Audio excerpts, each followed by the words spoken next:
യോനയുടെ പുസ്തകം 1-ാം അധ്യായം 12-ാം വാക്യം. യോന ചുറ്റുമുള്ളവരോട് പറഞ്ഞു, എന്നെ എടുത്ത് കടലിലേക്ക് എറിയുക, അപ്പോൾ കടൽ ശാന്തമാകും.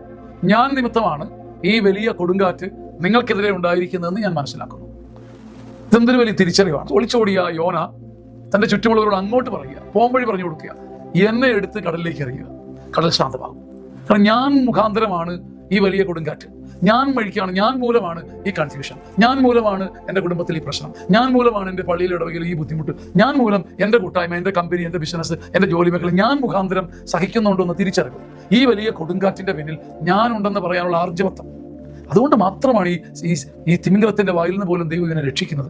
സത്യമുള്ള മനുഷ്യൻ, ഞാൻ മുഖാന്തരമാണ് ഈ കൊടുങ്കാറ്റ്, ഞാൻ മൂലം ചില തകർച്ചകൾ എൻ്റെ വീടിനുണ്ട്, ഞാൻ മൂലം കുറച്ച് പ്രശ്നങ്ങൾ എൻ്റെ ഗ്രാമത്തിനുണ്ട്, ഞാൻ മൂലമാണ് എൻ്റെ ഇടവക ഇച്ചിരി ഭാരപ്പെടുന്നത്, ഞാൻ മൂലമാണ് എൻ്റെ ഓഫീസിൽ ഇച്ചിരി ഭാരം, ഞാൻ മൂലമാണ് ഞങ്ങളുടെ ഒരുമിച്ചുള്ള ബിസിനസ്സിന്റെ പരാജയം. ഇങ്ങനെ സ്വയം കരുതുന്ന മനുഷ്യരുണ്ടാകുമ്പോൾ, സ്വയം വിലയിരുത്തുന്ന മനുഷ്യരുണ്ടാകുമ്പോൾ തിമിംഗലത്തിന്റെ വായിൽ നിന്നും രക്ഷപ്പെട്ട് ഒടുവിലെല്ലാം നന്മയായി കലാശിക്കും. എല്ലാം നന്മയായി കലാശിക്കണമെങ്കിൽ ഏറ്റവും വലിയ അഭിഷേകം ഞാൻ മൂലമുള്ള കുറവുകൾ ഞാൻ തിരിച്ചറിയുക. ഇത് വലിയൊരു വിജയമാണ്. ഇങ്ങനെ തിരിച്ചറിയാൻ ഒരു അഭിഷേകം കർത്താവ് ഇന്നത്തെ ദിവസം ഞാൻ മൂലം എൻ്റെ ചുറ്റുപാടുകൾക്ക് വന്ന ഭാരം തിരിച്ചറിയാൻ ഒരു അഭിഷേകം കർത്താവ് നമുക്ക് നൽകട്ടെ. ആമേൻ.